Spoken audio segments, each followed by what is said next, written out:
FIFA, the most powerful organization in football history. They decide who hosts, who referees, who wins the bidding. And for decades, they decided what you're allowed to know. Today, we're going through the darkest moments in World Cup history. The scandals buried so deep, most fans have no idea they happened. Let's start in 1934, in the middle of a dictatorship. It's 1934, Italy is hosting the World Cup. But their leader, Benito Mussolini, has one problem. He doesn't just want to host it, he needs to win it. For him, the World Cup isn't football, it's propaganda. So what did he do? He personally picked the referees for Italy's matches. Not FIFA, not a neutral body, Mussolini. Personally, for the quarterfinal against Spain, he selected Swiss referee René Mercier. Spain's star goalkeeper Ricardo Zamora was injured and couldn't play. Italy's decisive goal? Scored while the replacement goalkeeper was physically pushed by an Italian striker. The referee? He allowed it. He also disallowed two perfectly legal Spanish goals in the second half. Spain was gone. But the worst part? The semi-final. Italy faced Austria, the so-called wonder team, the best team in the world at the time. They were heavy favorites. Players like Josef Bican, one of the greatest scorers in football history.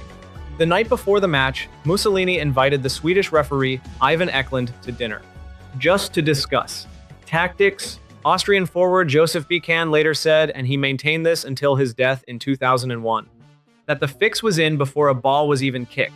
During the match, referee Eklund even accidentally intercepted a pass with his body and played it to an Italian player. Italy won 1-0. The only goal was later claimed to be offside. The same referee was then invited to sit in the VIP fascist box before the final. Italy won the tournament. To this day, historians argue it was football's first great corruption scandal. Fast forward to 1966. England is hosting its first ever World Cup. The Jules Rimet Trophy, the original World Cup, is put on public display in London. A stamp exhibition at Westminster's Central Hall. It has 6 security guards. And somehow, it gets stolen. In broad daylight, England becomes the laughingstock of the world overnight. Scotland Yard launches a full investigation. Their only lead? A man with greasy dark hair was seen leaving the building. Then a ransom note arrives, £15,000. Signed, Jackson. The FA was so terrified the trophy would never come back, they secretly had a replica made. Almost nobody knew it existed. A week later, a man named David Corbett takes his dog, Pickles, for a walk in South London. Pickles starts sniffing at a bush. Wrapped in newspaper, tied with string, the Jules Rimet Trophy. The words Brazil, West Germany, Uruguay engraved on the base. Corbett runs to the police station. The officer looks at it and says, "Doesn't look very World Cup-y to me, son." The dog did what Scotland Yard couldn't. Pickles became a national hero, got a silver medal, appeared in a movie, had free dog food for a year. The thief? Never officially caught. The trophy was later stolen again in 1983 and melted down for gold. Gone forever. Argentina Military Dictatorship World Cup, 1978. Argentina is hosting the World Cup.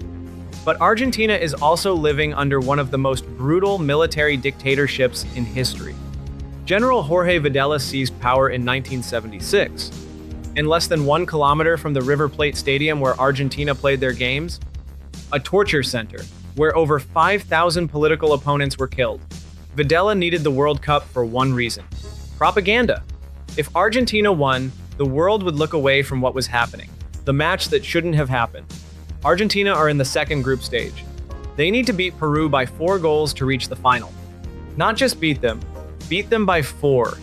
Before the match, General Videla walks into the Peruvian dressing room, with U.S. Secretary of State Henry Kissinger by his side.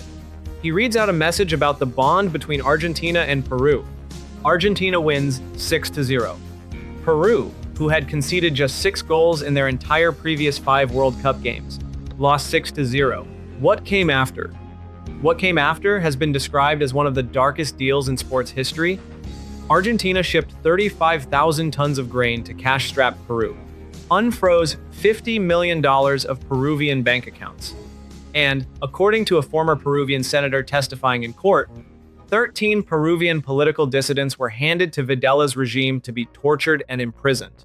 In exchange for a football score, FIFA, they investigated the match in 2012 and took no action.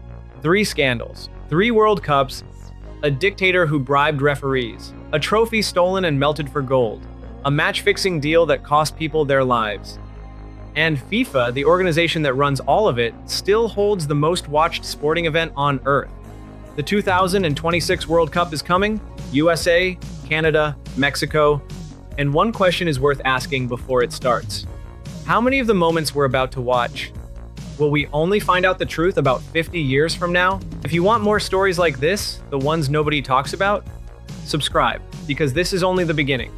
Next video, the player who scored an own goal at the World Cup and was murdered for it.